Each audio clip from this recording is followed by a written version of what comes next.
Hello students, welcome to LINR classes. আমি অনিরুদ্ধ সাধুখা, তোমাদের অঙ্কের শিক্ষক।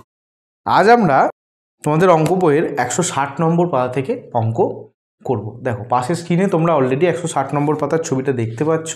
যদি তোমাদের অসুবিধা হয় তাহলে তোমরা পাশে তোমাদের বইটা খুলে রাখতে পারো। আর 160 পাতার আগে যে সমস্ত পাতায় অঙ্কগুলো আছে সেগুলো অলরেডি আমাদের আপলোড হয়ে আছে। তোমরা যারা সেগুলো দেখোনি সেগুলো অবশ্যই দেখে নিও। দেখো, 160 নম্বর পাতায় আমাদের কি আছে বেসিক্যালি। দেখো, এই যে আমরা মনে করো 5/10 এটাকে লিখছি। এটাকে যখন আমরা দশমিকে পরিণত করছি তখন আমরা কি করছি না 5কে 10 দিয়ে ভাগ করার চেষ্টা করছি। তাহলে কি হবে, প্রথমেই একটা দশমিক হবে, 0 হবে, তারপরে হয়ে গেল 5 10 50। তাহলে আমরা কি লিখে দিতে পারছি, যা 0.5। এবার এই ভাগটা না করে এই যে প্রসেসটা, এই পুরো প্রসেসটা না করে আমি দশমিকটা কিভাবে বসাবো সেইটাই এখানে শেখানো আছে। দেখো, খুব সিম্পল প্রসেস। 2-3টা ভিডিও আগের যে ভিডিওগুলো আছে সেগুলোতে আমরা বলেছি, আবারও এটাতে আলোচনা করে নিচ্ছি। যতগুলো শূন্য থাকবে নিচে, যদি 10 থাকে, 100 থাকে, 1000 থাকে, 10,000 থাকে, তাহলে যতগুলো শূন্য থাকবে দশমিক তত ঘর বাঁ দিকে সরে আসবে। 5 মানে কি? 5 মানে 5.0। 5 মানে কি? 5.0। আবার আমরা এইভাবেও ভাবতে পারি, 5 মানে হচ্ছে 0 0 0 0। তুমি যতগুলো খুশি শূন্য দাও, অসুবিধা নেই। 5.0 বোঝা গেল। এবার আমি যদি এর নিচে মনে করো 1000 দিলাম, আমি 1000, তাহলে নিচে কতগুলো শূন্য হলো? 3টে শূন্য। তাহলে দশমিক বাঁ দিকে 3 ঘর সরে আসবে। যতগুলো শূন্য তত ঘর সরে আসবে। অর্থাৎ দেখো, এখান থেকে এটা হচ্ছে 1 ঘর, 2 ঘর, 3 ঘর। তাহলে আমি লিখতে পারি যে 0.005।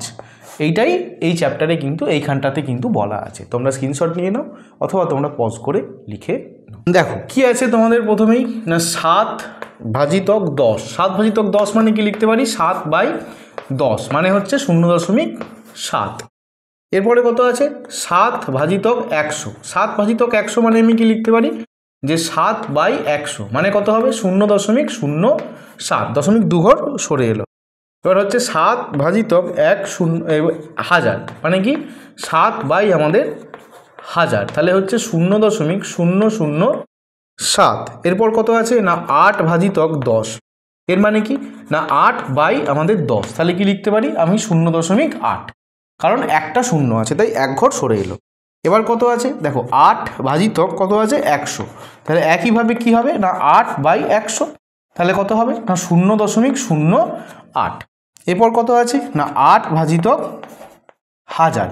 তাহলে আমি কি লিখতে পারি না 8/1000। তাহলে কত লিখতে পারি না 0.008। আশা করি তোমরা বুঝতে পেরেছো। দেখো এবারে কি আছে 9.10। 9.10 মানে 9/10 মানে কত? 9/10 মানে কত?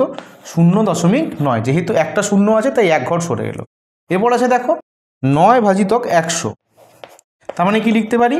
9/100। তাহলে দুটো শূন্য আছে, তাহলে 2 ঘর সরে আসবে, সেটা 0.09। তারপরে কি আছে 9/1000। তাহলে কত হবে? 9 আমাদের 1000। তাহলে কত হবে? 0.3 ঘর সরে আসবে, তাহলে 0.009 হবে অ্যান্সার।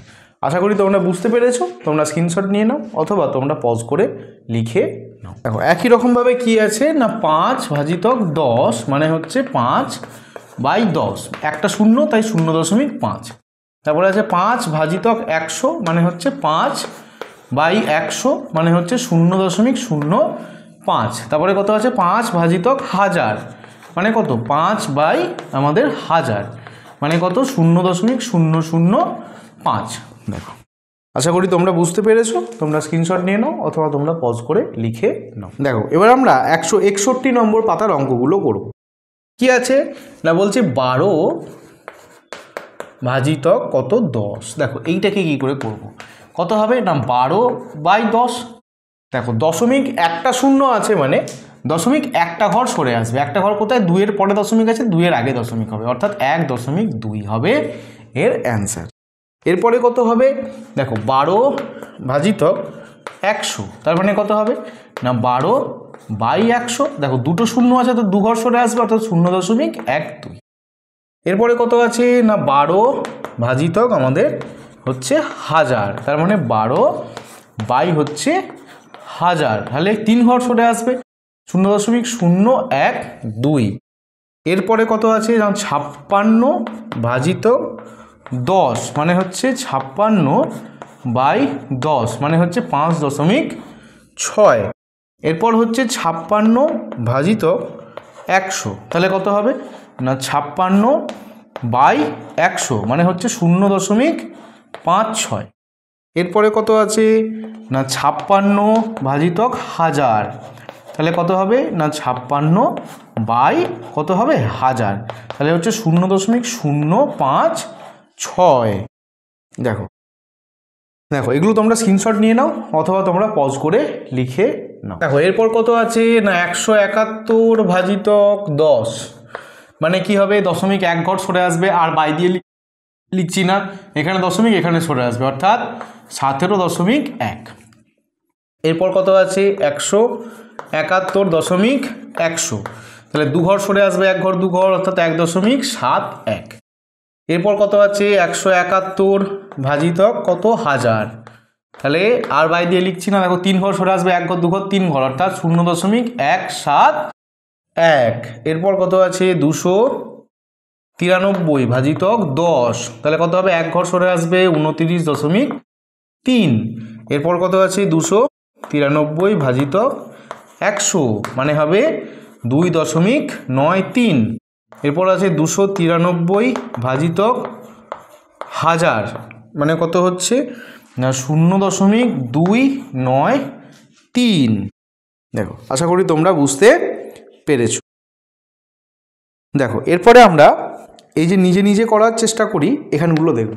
দেখো একের দাগের কি বলেছে? একের দাগের ক, তাহলে একই রকমভাবে না 5 ভাজিত 100, তাহলে কি হবে? দেখো দুটো শূন্য আছে, তাহলে 2 ঘর সরে আসবে, তাহলে কত হবে? 0.05।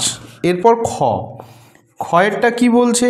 না 21 ভাজিত 1000, তাহলে কত হবে? 3 ঘর সরে আসবে, না 0.021। এরপর গ, গয়েরটা কি বলছে?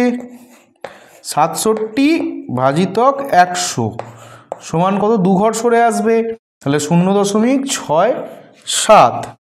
এরপর ঘ, ঘয়েরটা হচ্ছে 72 ভাজিত 10, তাহলে 1 ঘর সরে আসবে, 7.2। তারপরে দেখো উমা, উমারটা কত বলেছে? 81 ভাজিত আমাদের আছে 100, তাহলে 2 ঘর সরে আসবে, 0.81। এগুলো তোমরা স্ক্রিনশট নিয়ে নাও অথবা তোমরা পজ করে লিখে নাও। এবার দেখো চ, চয়েরটা কি বলছে? না 88 ভাজিত 1000 মানে হচ্ছে 3 ঘর সরে আসবে, অর্থাৎ 0.088। এরপর ছ, ছয়েরটা বলেছে 95 ভাজিত 10, তার মানে হচ্ছে 9.5, 1 ঘর সরে এলো। আচ্ছা বর্গীর জ, না 101 ভাজিত 10, তাহলে কত হবে? 1 ঘর সরে আসবে, 10.1।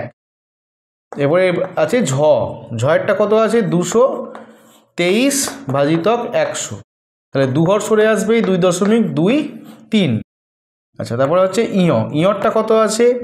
না 338 ভাজিত কত? 1000, তাহলে কত হবে? 3 ঘর সরে আসবে, তাহলে 0.334। আচ্ছা 334 ভাজিত 1000 মানে হচ্ছে 0.334।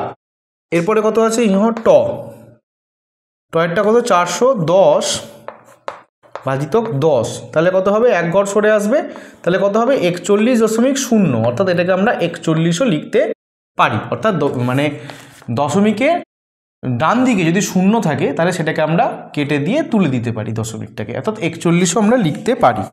এরপরে ঠয়েরটা কি বলছে? ঠয়েরটা বলছে 900 ডিভাইডেড বাই কত? 1000, তাহলে কত হবে? দেখো 3 ঘর সরে আসবে, তাহলে 0.900।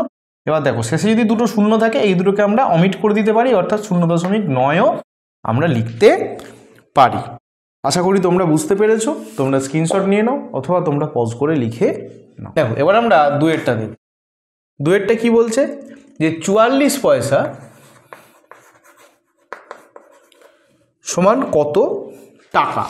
দেখো 44 পয়সাকে যদি আমি টাকায় কনভার্ট করতে যাই তাহলে আমাকে কি করতে হবে, তাহলে আমাকে 100 দিয়ে ভাগ করতে হবে। তাহলে কি করব না 44 ভাজিতক 100, এটা যেটা হবে এটাই আমার টাকায় পরিণত হবে।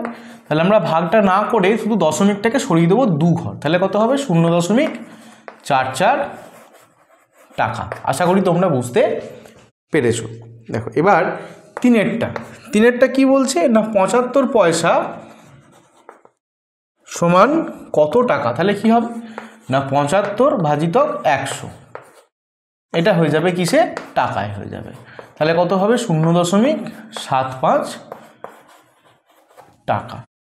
এরপরে 4এরটা দেখো 50 পয়সা, 50 পয়সা মানে 50 ভাজিতক 100 এত টাকা। তাহলে কি হবে না 0.50 টাকা। দেখো এবার হবে 5এরটা কি বলছে 90 পয়সা, 90 পয়সা সমান কত টাকা না 90কে আমি 100 দিয়ে ভাগ করে দেবো। টাকা থেকে পয়সা থেকে টাকা আনতে গেলে কী করতে হবে 100 দিয়ে ভাগ করতে হবে। এত টাকা সমান কত হবে 0.90 টাকা। আশা করি তোমরা বুঝতে পেরেছো। তোমরা স্ক্রিনশট নিয়ে নাও অথবা তোমরা পজ করে লিখে নাও। আর এখানেই আমাদের এই ছোট্ট ভিডিওটা শেষ হলো। আশা করি তোমাদের এই ভিডিওটা খুবই ভালো লেগেছে। যদি ভালো লেগে থাকে তাহলে তোমরা অবশ্যই লাইক করবে, কমেন্ট করবে এবং প্রচুর পরিমাণে শেয়ার করে দেবে। আর তোমাদের ক্লাস 5-এর অন্যান্য সাবজেক্টে যদি MCQ সিরিজ নেওয়ার ইচ্ছা হয় তাহলে অবশ্যই আমাদের ওয়েবসাইট lrnr.in ভিজিট করবে। চলো আজকের মতো টাটা, আবার দেখা হবে পরবর্তী অঙ্ক নিয়ে পরবর্তী ভিডিওতে।